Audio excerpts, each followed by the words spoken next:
요걸 몰랐지 이 시간에는 성경에 기록되어져 있는 족보에 대해서 우리가 함께 생각해 보겠습니다.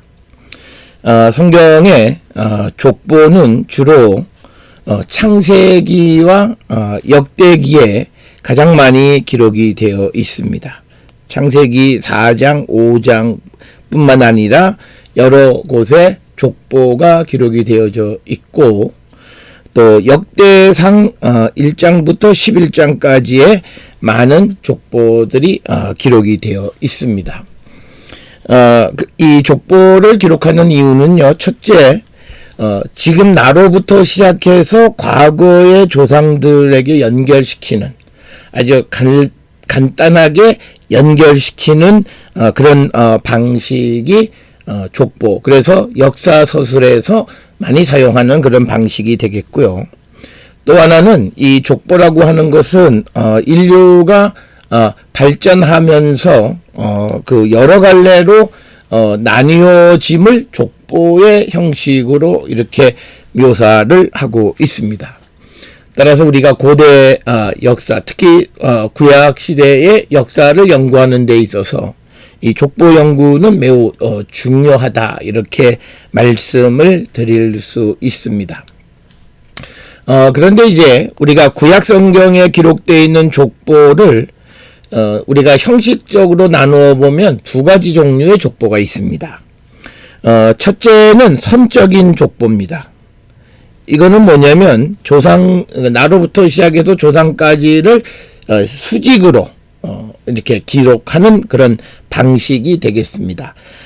대표적인 것이 우리가 역대상 1장 1절부터 4절이나 또는 창세기 5장 1절부터 32절, 그리고 또 창세기 4장 16절부터 24절, 여기에 등장하는 족보들이 전형적인 어떤 선적인 족보다, 이렇게 설명을 드릴 수 있고, 또 하나는 수직적인, 그리고 부분 족보입니다. 수평적인 부분 족보입니다. 즉 밑으로 내려가지만 그러나 거기에 관계되어 있는 형제와 친척에 대한 언급을 다 하고 내려가는 그런 방식의 족보. 이것은 역대상 1장 28절부터 33절이 대표적인 그런 족보가 되겠고요. 우리가 선적인 족보의 대표적인 예는 역대상 1장 1절부터 4절, 이것은 그대로 창세기 4장 16절부터 24절, 그리고 창세기 5장 1절부터 32절과 다 같은 건데, 이 족보를 보면 아담으로부터 시작을 해서 노아 때까지 전부 10대, 10대 족보를 기록하고 있고요. 창세기 4장은 아담으로부터 시작을 해서 라멕까지 7대 족보를 기록을 하고 있습니다. 특별히 우리가 이런 선적인 족보들을 보게 되면 대부분 10대씩입니다. 가끔 7대씩도 있긴 합니다. 그리고 우리가 잘 아는 마태복음 1장에 등장하는 족보가 14대씩이다. 이렇게. 그래서 이거를 우리가 다윗의 이름이 14기 때문에 그렇다, 이런 설명들을 하는데, 가장 베이직한 그런 족보는 10대, 10대씩 기록되어 있는 선적인 족보다라고 하는 거고요. 이런 족보의 전형적인 예는 우리가 잘 아는 룻기 4장 18절부터 22절, 그 다음에 또 역대상 5장, 역대상 2장, 역대상 2장 5절, 그 다음에 9절부터 15절, 그러니까 베레스로부터 다윗까지 족보, 이런 데서 우리가 전형적으로 선적인 족보를 찾아볼 수 있습니다. 이런 10대씩 되어 있는, 10대씩 되어 있는 이 족보에서 중요한 위치에 있는 사람은 7번째 위치한다라고 하는 겁니다. 그래서 우리가 보듯이 이 아래에서는 에녹이 7번째 위치에 있고요. 창세기 4장에서 에녹은 세 번째, 셋과 에노스 포함하면, 그런데 원래 여기 위치하고 있는데, 10대로 가면서 에녹은 7번째에 위치하게 된다라고 하는 겁니다.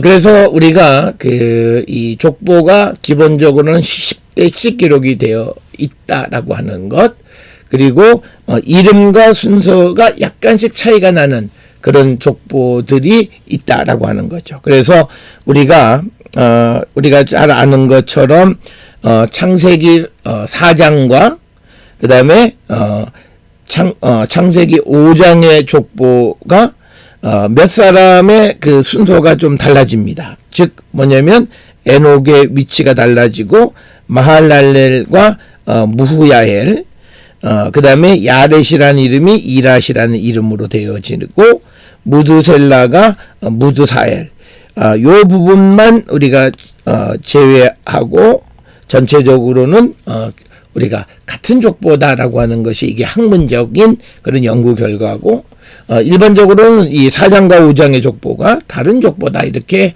주장을 하는 사람들도 있습니다. 자, 그 다음에 우리가 앞에서 보았던 수평적인 부분 족보의 전형적인 게 뭐냐면, 대를 이어서 밑으로 내려가기도 하지만 형제나 친척들을 옆으로 나열하는 방식이에요. 우리가 잘 아는 것처럼 역대기에 나와 있는 갈렙의 자손을 보게 되면 이것이 밑으로 내려가긴 해요. 갈렙에서부터 그 다음에 쭉 내려가고 메사를 통해서 이어지고, 그렇지만 그 형제들에 대한 언급이 계속 있습니다. 그래서 족보가 옆으로 퍼지죠. 그 다음에 헤브론이고 거기에서 또 네 아들을 얘기하면서 이제 삼매를 통해서 내려오는 거, 라함을 통해서 요르그안까지 이야기, 그 다음에 거기서부터 쭉 이어져서 야대로 해서 쭉 해서 사합을 통해서 다시 스와를 통해서 기브아와 막베나까지 이어지는 족보. 그래서 족보가 앞에서 보았던 창세기 4장이나 5장은 스트레이트했던 것에 비하면 이건 옆으로 넓게 퍼진 형태의 족보의 형식을 가지고 있다. 그래서 성경에는 선적인 족보와 수평적인 부분 족보 두 종류의 족보가 있다라고 하는 것을 우리가 기억을 하시면 되겠습니다. 그런데 이제 우리가 이 족보를 이해하는 데 있어서 우리가 주의해야 할 점들이 있습니다. 그건 뭐냐면 전형적으로 누가 누구를 낳다라고 하는 바이올레드 혹은 홀리드라고 하는 단어입니다. 누가 낳다라고 하는 표현. 그런데 대부분 보면 우리가 남자가 주인공이에요. 원래 낳으려면 안에 여성의 이름이 나와야 되는데 남성의 이름이 나오고 있다라고 하는 거죠. 그래서 누가 누구를 낳다라고 하는 이 표현은 하나의 문학적 표현이라고 하는 겁니다. 그래서 이것의 의미는 연결하는 고리 역할을 한다라고 하는 것이지, 뭐 어떨 때는 아버지와 아들의 관계일 수도 있지만 그러나 딱 100% 일치하는 아버지와 아들의 관계가 아니다라고 하는 것. 그래서 우리가 이런 누가 누구를 낳고라고 하는 것은 이게 서로 연결되어져 있다라고 하는 의미지 꼭 친아버지, 친아들 그 개념만 의미하는 것은 아니다. 우리가 이것을 알 수 있는 것은 뭐냐면, 우리가 역대기 족보에 보게 되면 가끔 지파 이름들 가운데 지명 이름이 속해 있습니다. 그래서 이것들은 이 족보 가운데에서 나타라고 하는 표현이 연결하는 장치이다라고 하는 것, 이걸 우리가 꼭 기억을 하셔야 되겠고, 또 하나는요, 누구의 아들 누구 할 때 벤이라고 하는 표현입니다. 그런데 이제 우리가 성서 시브리어 사전을 찾아보면 벤은 이 기본적인 그 의미가 아들이라고 하는 뜻이 있습니다. 그런데 또 하나의 의미는 뭐냐면 belonging to입니다.